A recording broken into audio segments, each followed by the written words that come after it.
Hold on. Couple of years now, definitely. Okay. I'm gonna it's gone a little bit haywire, so I'm gonna do the introduction again. Very sorry. You're joining myself this morning with Mark Williams. We're talking a little bit about mental health awareness and his work within that field. So I know you. I've known you for a couple of years. We've done some bits and pieces together. We met via social media, and I know some people, have a negative opinion of it, but it's good for me. And I met people like yourself. So for people who don't know who you are, can you just give us a bit of background? Yeah. I'm from up the South Wales Valley, so I'll speak really. Yeah,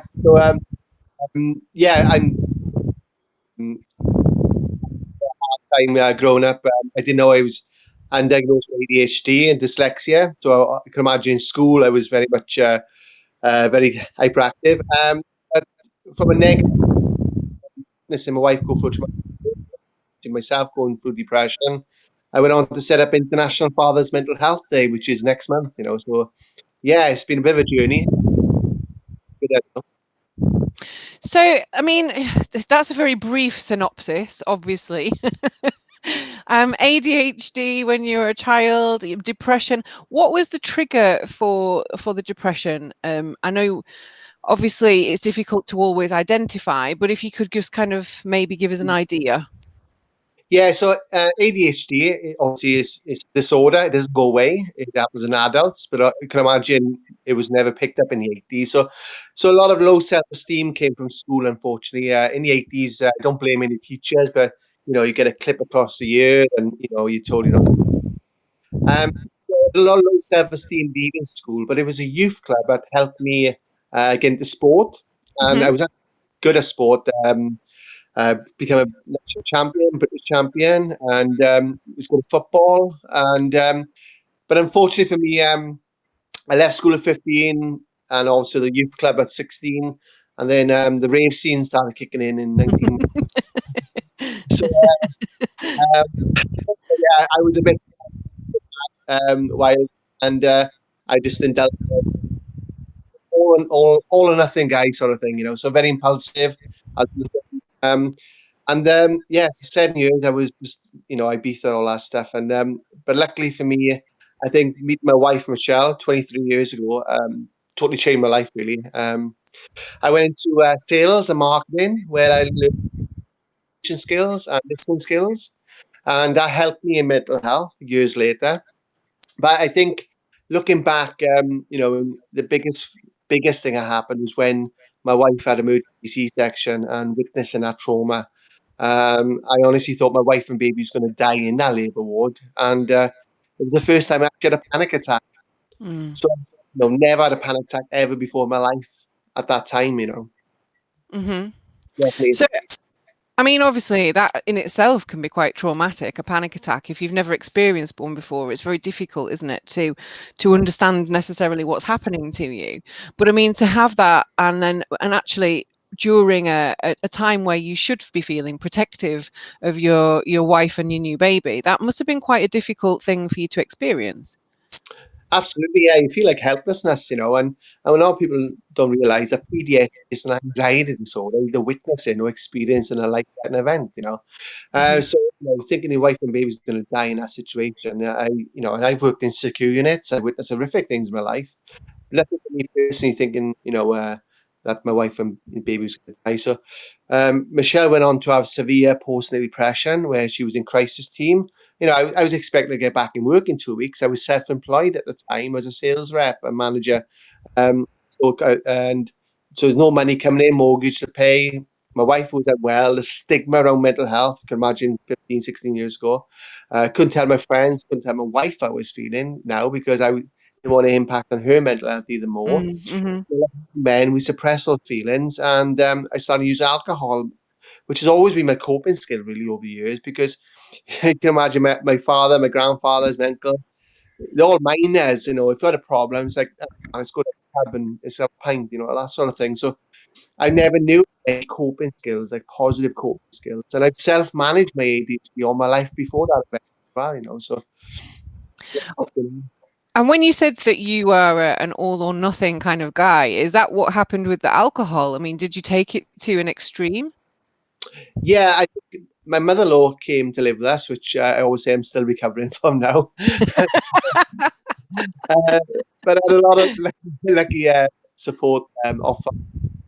But when I was alone, obviously drinking on your own, and I'm quite open about this now. When I did manage to go with my friends, my personality totally changed in that first year of fatherhood. Hmm. Uh, started fights with bouncers, not because of chance you're beating them up, it's when somebody's hitting you, it's another form of self harm, in it. So I was self harming in different ways as well. So.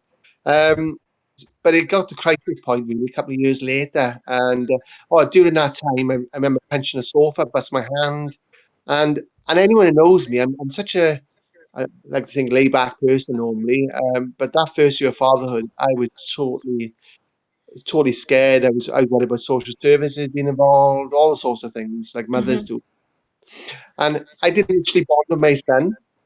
I think that bond and attachment grew because I was home for 6 months, so yeah, so dad struggled with the bond and our attachment with the babies is like mum too. Okay, so I mean, possibly the point in time where your wife needed your support, you were struggling to deliver that. Did that make you feel more guilty? Oh no, he seems to have frozen.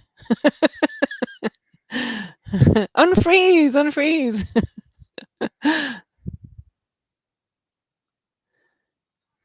Okay, hopefully he's going to come back to us. It is Mental Health Awareness Week, and obviously we're trying to sort of show different. Oh, he's gone completely now. We're trying to show how mental health can affect different people, and a lot of difficulty. Men have talking about it, and one of the things that I've always found very impressive about Mark is that he's very honest, and he's utilized that to, like other people have, to generate something to help others in his same situation. So I do hope that he comes back to us. He's struggled a little bit with his technology this morning. As we all know, there's been a few glitches and a lot of pressure on internet to be providing things like this. Streaming takes quite a lot of um, takes a lot of the internet energy. And anyway, so I might take this opportunity to just explain.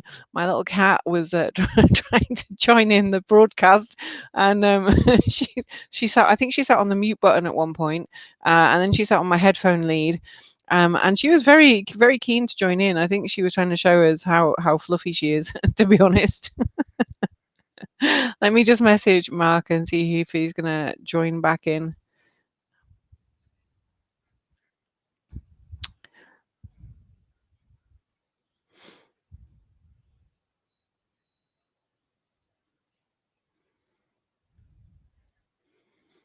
Okay, so I'll just show you. This is my office. Just unplug myself there. This is little little Kimmy cat here. She's my rescue cat, little rescue baby. Um,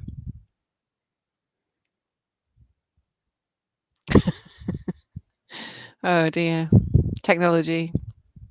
It's not my friend today.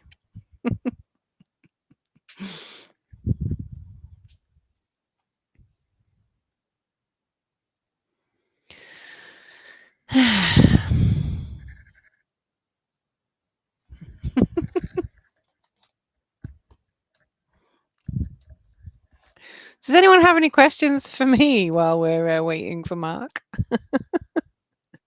I don't really. I'm just gonna admire the cat. That's what we should do. Okay, no, Cindy, I'm not looking good at all. I am absolutely exhausted. Look at the state of my eyes. They're like red, kind of bloodshot. I need some sleep. Desperately need some sleep. And I'm also in between workouts as well, because I did workouts first thing this morning, because I always find that makes me feel better. It kind of sets me up for the day. And then I have to teach my exercise class to the cancer ladies. I call them cancer ladies, but they're obviously on an oncology journey, and I have to teach them at 11:30. So yeah, so this is all good fun, isn't it? Okay, here we go, and you're back. Right. Right. Sorry about that. Okay, did you press a button or something? I had to. Yeah, yeah. I tried to delete that message. It was off the Oh, screen. So no. I'm not going to press nothing again. No, don't press anything. I've had to do an entire 5 minutes talking about my cat. Oh, honestly, sorry. Oh dear. Okay, so we've got just about to kind of like I was asking you about how did you have any guilt at the point because obviously you're in protection mode. Your wife needed your support from her obviously for her own mental health issue at the time. Did you have guilt about the fact you couldn't provide that for her? Yeah, I think a lot of things as well, like, not provide an income because obviously, I've always been brought up, a man should go to work and provide for a family. Well, that was obviously taken away because my wife was so well, I couldn't even get out the house properly. And then I guilt the feeling that, I've had those feelings that, oh my gosh, why am I feeling depressed? It's a wonderful experience I'm having, and it should have been a happier time, but it certainly wasn't for us. Hmm. Um, and then I guilt like you just mentioned, protecting my wife because when my wife did go into crisis team, obviously you witnessed what she went through again. Then obviously that's another episode of PTSD because I thought my wife was going to die again, so yeah, there was a lot of things going on. I think, but as a lot of men, as we know, and this is why I always do the talks because the biggest killer in men, unfortunately, is suicide in UK, and Yeah. a lot of men get the crisis point like I did years later. And I was during that time, the first year of fatherhood, I was in such a dark place when nothing that was preparing me when my grandfather was to have I lost my grandfather with dementia, I lost my mother with cancer. Sorry, my mother was diagnosed with cancer. She's fine now. Sorry, but I thought I was going to lose my mother, and it was like a ripple effect. It was like a domino effect. Everything from Hmm. childhood, everything I've dealt with in my life just come to head in 2010, really, and that's when I was in a really dark place. Like Michelle was well in this stage, but I still couldn't tell her how I was feeling because I didn't want to impact on her even more. So I just I avoided situations, going up to the forestry, pretending to go work, and sleep in the car because I couldn't sleep in the house. Anyone's gone through depression, trying to get out of bed is like running a marathon. It's Mm-hmm. really like, so yeah. So in fact, in 2010, 11, then I was going down free fall. Then I was drinking. I get a lot of suicidal thoughts. I think I never made a plan to take my life, but I was certainly on the way to making a plan. Um, Unfortunately, I just did, I just suffered in silence, and then my body just shut down, and I was physically fit during that time. Really fit. I was doing kickboxing. I was Hmm. really physically fit, but mentally, it was impacting my physical health. I was getting pins and Yeah. needles, in my hands, Yeah. backache, all that stuff. So when we say about physical health and all that, mental health is just as important as well because Hmm. it does impact on you on that as well. So yeah, it's massively.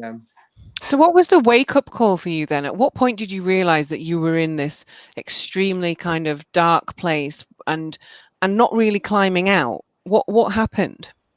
Yeah, I think sometimes it's just meant to be. Sometimes it was loads of reasons why I got into mental health. I think obviously my wife, Michelle, she works in mental health now as well. But I think I'm a youth worker. Well, just finishing youth work this year. And there was a lot of young suicides in Bridgend going back in 2007, 2008 in my local town and community. So I started educating myself, and then I left sales and marketing, took a massive pay cut, and then I went into mental health, working in secure units and then educate myself. But during that time, I still didn't get the help because I was worried about it being on my GP reports and I would never get a job. Mm, So my body just shut down, and I had no choice. I had to get the support because it was either that or I couldn't get out of the car or anything. So then, yeah, I entered community mental health services. I was never diagnosed with PTSD or PND, anything like that. But after 3 years, I was actually diagnosed with specialists with ADHD. But going back, the wake up call was actually when I got back in the gym and I was looking after myself, learning about CBT and mindfulness, all these coping skills that works for me. And then it was a guy in the gym actually, and I said to this guy in the gym, I said, can I borrow the weights for there? And he said, yeah. He said, I got to go to NHS Prams. And I said, oh, what's NHS Prams? I'm working in a hospital in Cardiff. He said, oh, my wife had post-depression. And I said, no way. I said, my wife had post-depression too. No way. All of a sudden, side by side, because I think men talk better side by side. I think I probably Mhm. more things in 5 minutes, and I told my best mate or my wife, everything. And I realised that he suffered looking after his wife with post-depression. So yeah, it gave me the drive then to set up a support group then for fathers only supporting their partners with post-depression. But what I was finding out after telling my story and Brian telling his story, that the fathers sometimes were only suffering themselves Mhm. and Mhm. impact on their child's development as well. Uh, Mhm. the relationships were failing. There was alcohol, drugs. There was all sorts of things happening, and there was no screening in place for fathers, only mothers, and still is today. Yet we're changing that soon. So yeah, so it just put me on this new. I think my recovery actually helped more now because I had a purpose in life, Yeah. a different purpose, and I think that's what helped my recovery. So, yeah, Yeah, it's interesting you say that, isn't it? Because a lot of people at the moment are suffering, and probably more people are suffering with mental health issues in the current conditions that we're having to live in with the lockdown. And a large portion of that is purpose, the feeling of being useful and having a place in society. When you're sat at home and you don't have that, that has a massive, massive impact. But especially when people have maybe suffered mental health issues prior to the lockdown, that is almost a heightened experience, isn't it? absolutely. Yeah, you're right. And your identity changes. I remember when I was out to work for that 6 months, first year father. I used to pretend. I say, oh look, yeah, I'm off work today when I was going out for walks and stuff like that. So it is the identity change, and I've seen it. I've seen that shift in as coal miners. My grandfathers and my father, how they had to change. That's all they wanted to be as a miner. Like they didn't want Hmm. anything. They Hmm. would be that, but obviously when the pits closed, there was a lot of depression and anxiety and drinking during the 90s because that's all they wanted to do. So yeah, it's good. You're totally right there, and I think certainly I've had to learn to adapt as well because obviously we're doing stuff more online, which I'm absolutely rubbish. So, it's about adapting it, isn't it, as well? Definitely. I think there's a great advantage for being able to connect now through technology, but I also think that it's quite draining. I don't spend that much time in front of a computer on a normal day, and I actually find it quite tiring staring at a screen, if I'm honest. So, although it's great in one way, there's massive positive because we can connect. There's also, I think, negatives to being in touch with technology as to the amount that we are. Yeah, definitely. No, you're right. I think I've just done a talk to some students online, and 2 hours, doing a talk is so easy. It's a lot easier to do it face to face than doing 2 hours into a computer screen. Like so, so yes, it is. And I think social media has been great for me as well. Like obviously meeting yourself, Emma. Of Um, course. and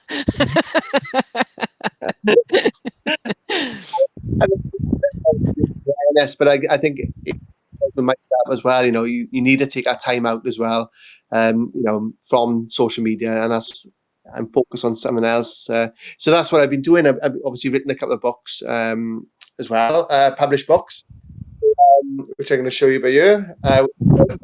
Um, Dr. Jane Hanley. So I met her in 2012, and she's been my mentor ever since. And we've done journals. So coming from a background where I was told I wasn't good enough and dyslexia, we've done journals, front page of the Nursing Times twice. So we've done some really good stuff. Been a bit of a so the reason behind my work is not to say, "Oh, look at me," whatever, but also say, "Look, I've had loads of obstacles in my life, knockbacks and things like that, and I just think that anyone can do it. If I can do it, certainly you can, and use your own personal experience to actually help others. And, I like to go into business services and I think there's a lot of business people actually in business, actually in just gone down the wrong path and, got so much talent.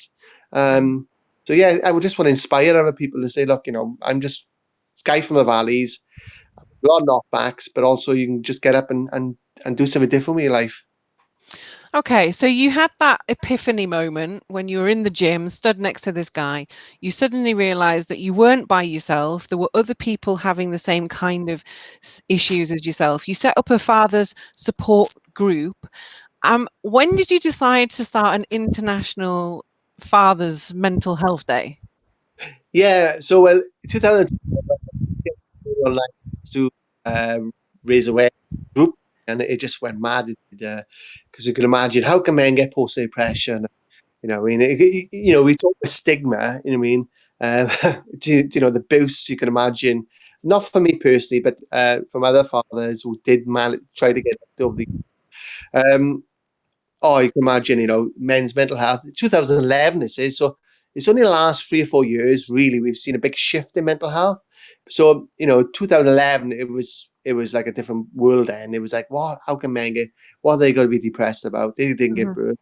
So my work's never been about taking the attention away from ever. It's never. What I'm saying is, it's affecting dad. Suicide rates are high, and also it can impact on the whole family. So by doing my story online, all of a sudden I was just asked to go on GMTV and BBC Breakfast Show, and then all radio stations raising awareness. Personally, from my own story, but then the dads will let me be the voice for them, and obviously wasn't using their names. So I was educating myself from their own experience as well as mine then. mhm, And then obviously with the back of the academics, it was a good mix then. So and I think with me, if I'm interested in something, I can really hyper focus on it. What I know now, I've mhm. got to be really in tune with it. And once I'm in, I can look at things that like research. I found research that other people haven't found, the reports and stuff. So yeah, I've just put it all together really, and then we set up International Fathers Mental Health Day 5 years ago now. And it's actually recognised now on the Time to Change calendar as well. So it's a proper Right. recognised day. Mhm, Um, so it's June the 22nd next year, because you won't believe this, Emma, that the World Health Organization doesn't recommend screening new dads for their mental health, only mum. And nice guidelines we're changing at the moment, hopefully. They don't recommend that dads can, there's no pathway excellence of care. Like, so there's organizations are making their own pathways. But, when you think of it, in 2020, 600,000 male suicides every year around the world. We're not screening fathers, but also what I found in research that a non-father to a non-father to a father are 20 times more risk of suicide. And also, if you've got a dual diagnosis during the perinatal period, which is the early years, they're up to 47 times more risk of suicide. that's Because amazing. it's mad, right? Because what happens is, like mums years ago, these dads go into other services years later and Mhm. only get diagnosed with depression or anxiety. But if it was screened and picked up early enough, they would have probably been like me, PMD or PTSD from witnessing trauma as well. See? Can I ask then, when you're saying that it's not recommended, is this a clinical based decision? Have they decided for a clinical reason that there's no screening to be done on dads, or is it just a lack of resource? Yeah, I think it's a lot of lack of resource, because once you put those pathways, so the good news is, so we found like of the 74 studies in 22 countries in 5 continents, the average father suffering from post depression is 1 in 10. We know it's higher because some studies have said it's up to a quarter. So over those 74 studies, big studies around the world, it's the average is 1 in 10. Well, Mhm, it was 1 in 10 for mums for years, but when we started educating and screening mums, we know it's far higher than that. That's what, because it presents different in fathers than mums. So dads were more likely to overwork or eat, undereat, or they're more likely to drink or smoke or drink more since the baby's been born. So they do present differently. Anger is another factor as well. mhm.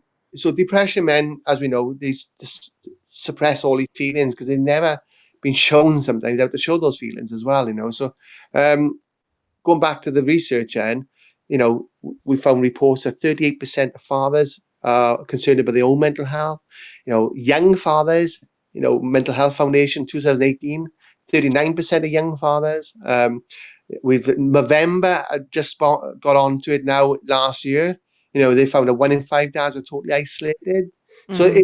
I'm in now is coming on, and on the back of on maternal mental health, and also the awareness of what we're doing this week as well. So yeah, it's going the right way, but it's I think the review was 2017, and 2022 we'll have enough evidence to actually to change this as well. So but yeah, we've changed some policies as well. We've got the NHS screen partners now, England, but Hmm. only mum has post depression. My argument: every parent should be screened, regardless of gender. It should be, same gender couples. We got to think of everyone, adopted parents, anyone Yeah, can be yeah, this time. Like, yeah. Okay. So you're making progress. You're getting things changed. Say somebody is identified as having depression. What's the access to help like now? Has it improved since you went through it? it depends. Like Wales, obviously, we're a different we're part is some we've got like community mental health services, and so the GP sometimes the GPs are not. We got to remember GPs are only practitioners, general practitioners. So a Hmm. lot of them don't have our training in perinatal mental health.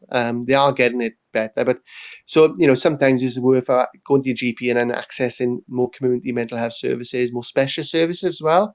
And then so in England they got IA. Hmm. Um, so I've just had a conversation with them last week, and there's if there's anyone suffering now today, you can actually access those services, and sometimes there's not so much a waiting list either.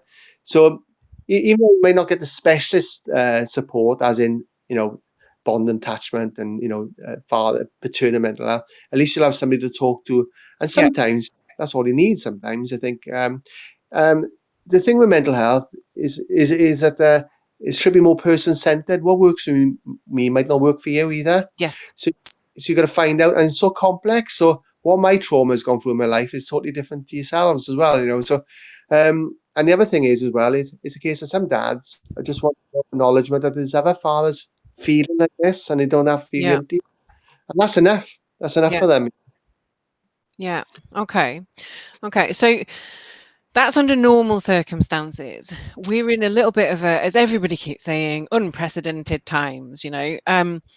What I fear a little bit more than it being unprecedented is that people are more isolated. They may be sitting in their house suffering from something that they haven't understood before, Mm. and that's how do they know who to reach out to, and how can we get that message to them? Because people who are we talk about cancer, for example. If you develop a new symptom, or something's changes, or you have something new happening in your body, that's a signal to go to your GP and seek some further advice. With mental health, sometimes it almost creeps up on you. You maybe don't notice it yourself. How can we encourage people to kind of identify that and then get the help that they need?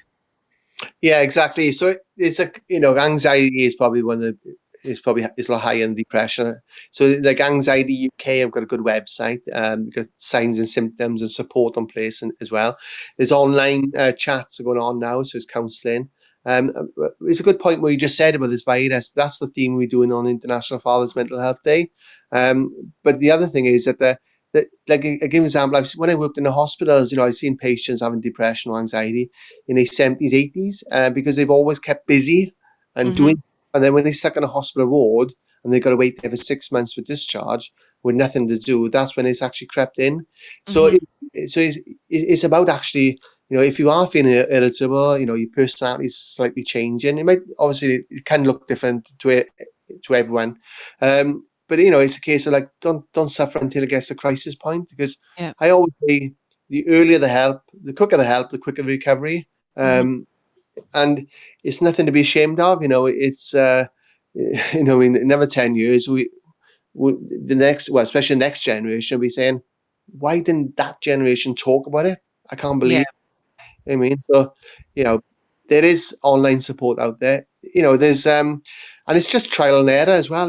Don't my wife's actually downstairs doing befriending service over the phone. I mean, so sometimes it is services are stretched at the moment, but keep going. Have a look around.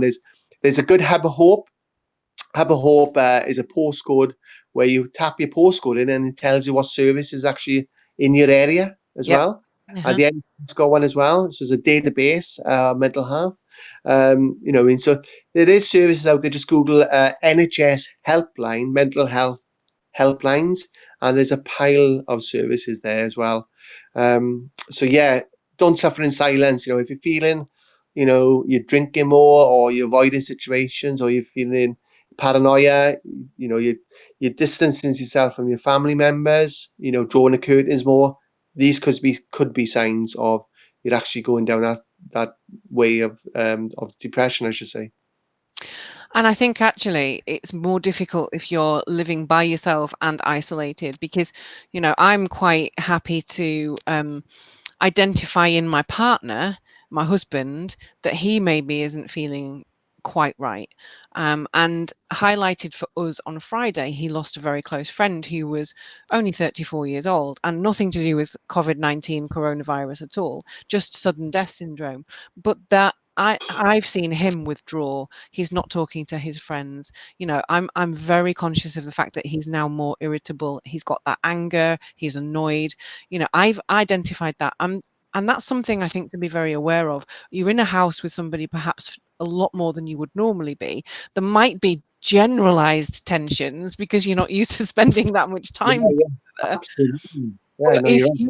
if you notice something perhaps more highlighted than normal in your partner, then again you can access that same advice line, can't you? Definitely, yeah. There is, like I said, there is a lot more support out there than there was a few years ago. I think there's going to be more extra funding, hopefully, because I think after this virus comes, where we know it's going to be there for a while, and we've got to live with this at this precise moment. But I think the mental health side and the anxiety, that's that Mm, thing is going to happen. mm, Uh, I going back to the question where you just said as well. I think with partner, I like when I talk to my wife now, she knows if I'm having a bit of a bad day, or not so much. I wouldn't say depression is totally different when I was 10 years ago, but I still get my ups and downs like a lot of people. Like it's an ongoing process. You're looking after yourself. Keeping yourself fit, healthy eating, all the basic stuff, but it does work as well. But also educating yourself as well. CBT is a really good format. Mindfulness, meditation, walking, out in the fresh air, simple stuff, but those simple things can be more effective sometimes than sometimes people need medication as well, mind, to actually let mhm. it function. So, medication, don't be afraid. There's a big stigma around medication. Go to the GP. You know what I mean? They don't, like I said, it's more person centered without going into the medication debate. Is that some people actually need it to Oh function? yeah, absolutely. I would suggest to a patient, and sometimes that you're in that hole, you can't necessarily get out. The ladder can be a medication to just give you that crutch to get you to a point where you can make the other changes. Because one of the things that really annoys me about the generalization of the situation is that, people sit there and say, exercise is the best medication for depression. Well, that might be true, but if you're depressed, the last thing you want to do is go for a run or go out for a walk. So Yeah, you might need a lift to get you to a point where you can then implement going out for a walk or a run. And I completely agree. There shouldn't be a stigma about using that. Not necessarily long term, especially if yeah, you don't want to take it, but using it to get you to the point where you want to be. And as you'll know, if you're not feeling great in yourself, you don't want to eat healthily. You want something quick. You want something that makes you feel better. And there's an illusion that that can be a fast food or a treat or a chocolate. And you and I know from having discussions about mental health and food that that is likely to cause you to have more symptoms. But in that cycle, you need something to break it. absolutely. No, you're right. You're right. Well, like I mentioned, I was physically fit. I was probably the fittest I've ever been just before I had my breakdown and or breakthrough, we would call it. It's and I was put on medication. I was because I needed that medication to actually function to get up. get me out of bed, and it could be loads of factors, serotonin, and I won't go into. Mhm. Uh, but even dopamine, and all these chemical, in your brain, what's dopamine? It's a reward system. So a lot of people, lacking that efficiency, actually uses alcohol or gambling or all sorts to actually get that feeling, that dopamine fix, as they say. Like, so you're right. I think medication is, you know, obviously when I've tried, I don't use that medication now. I was put on Ritalin. I've tried on Moxetine, ADHD medication, and I found, even though it worked for me to focus better, long term it wasn't for me. Mhm. So I'm trying to, trying to not do so much, which is hard. Um, yeah, trying to look at myself in different ways, but it wouldn't stop me from going back on the medication, because if that was the case of me keeping myself well, for not just for myself, for my family members, yeah, why not? Well, I'm asthmatic, so I got an asthmatic pump. So, yeah, Yeah. what makes you get up in the morning and make you feel right? Just do Mhm. it. Yeah, absolutely. Completely agree. So where can we see perhaps you taking this in the future? I mean, I know everyone says, where do you see yourself in 5 years' time? What I mean, what can you see in terms of progression for men, for fathers, and for sort of around the postnatal depression? Yeah, no, as well, it's been 10 years next year, so I'm actually delivering a report, all the evidence and stories and everything in one piece of document, and we're going to be publishing it to all the MPs and commissioners. Nice guidelines. I'm hoping to go to Switzerland and deliver it to the World Health Organization, and that's one thing I've always wanted to do. But also, like, I think I've come to a stage now where um, you know, awareness has been great, it's been fantastic and everything. I just want to go back to just, more underground work, supporting people. And I love doing talks. Honestly, just done a TED talk going back a couple of weeks ago. So if people's interested in that, it's called the Importance of New Fathers' Mental Health. So, and I love training, and I love speaking.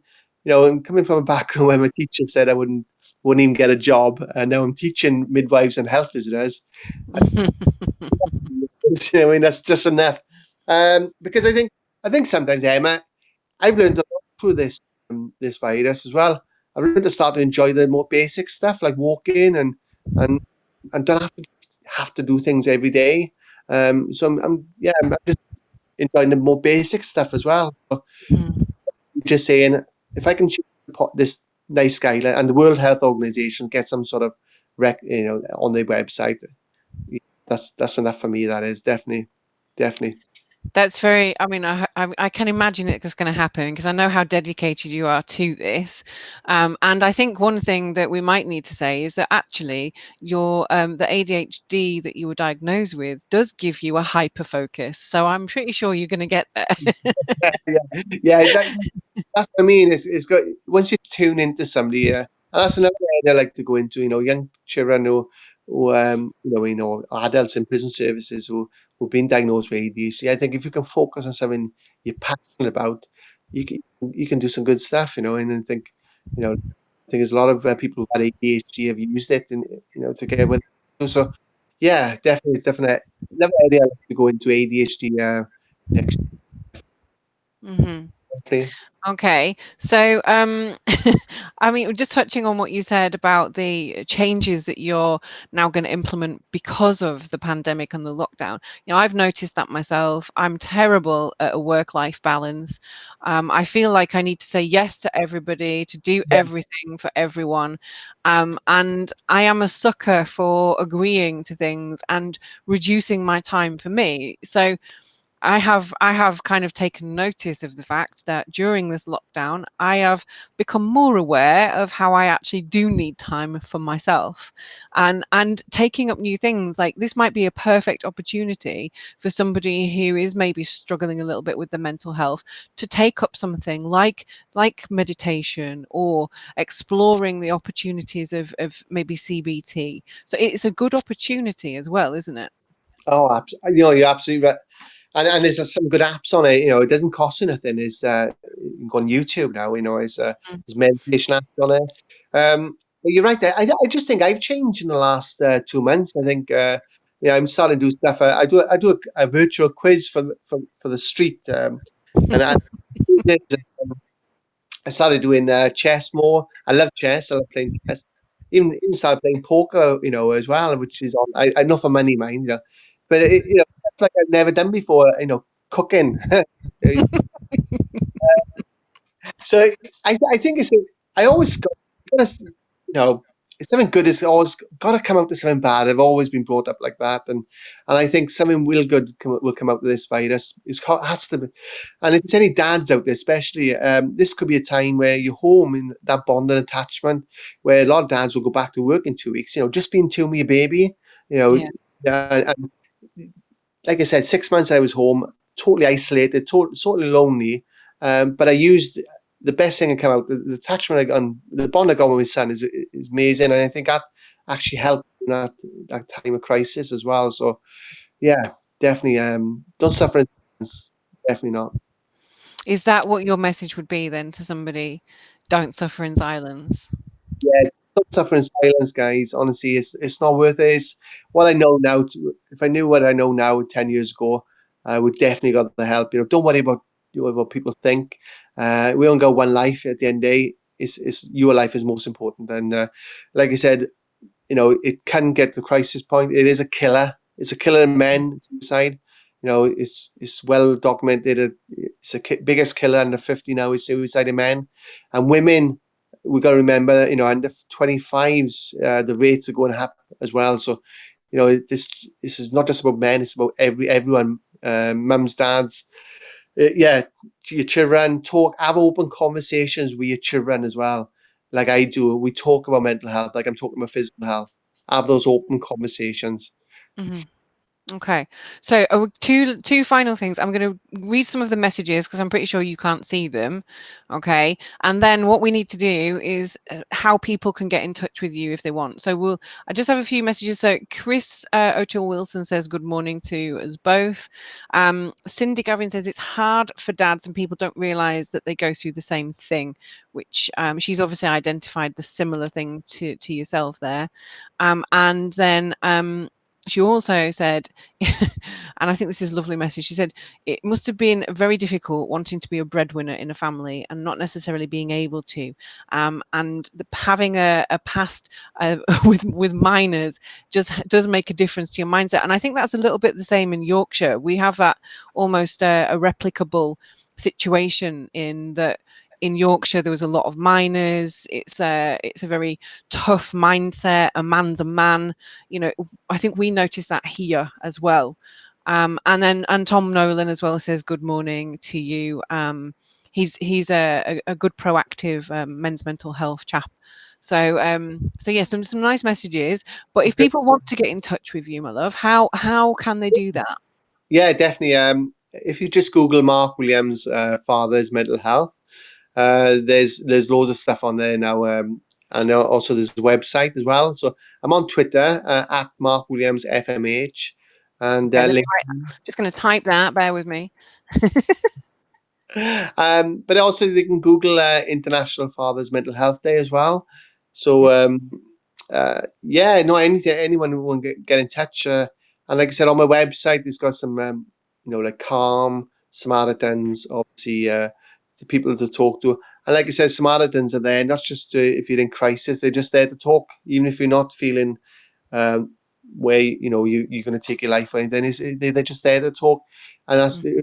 that's what's most important is the early prevention side of it as well. So, but yeah, no, anyone, and if I don't know, I certainly pass you on to make sure that you get that specialist support as well. There's some good stuff happening away as well, Leeds and all that.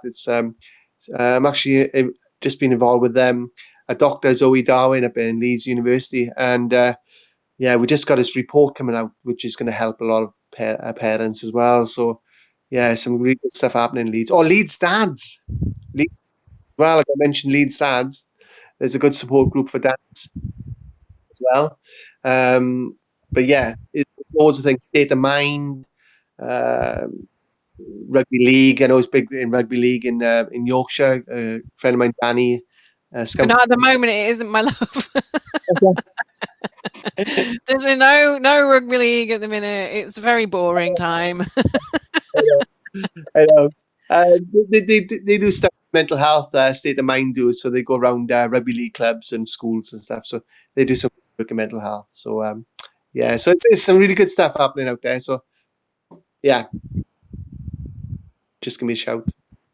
Perfect. Well, thank you very much for giving up your time. I know you're mega busy, and I No, hope you can hope thank you can you. relax and enjoy some sunshine today.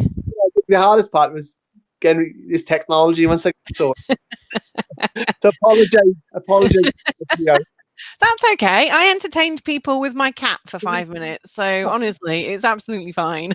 Okay, It's been brilliant chatting to you, my love. yeah, look And at that keep keep in touch as well. too. Let us know what's happening with how you progress. I will look after yourself too. Anna. Thank you, darling. Bye bye. Bye.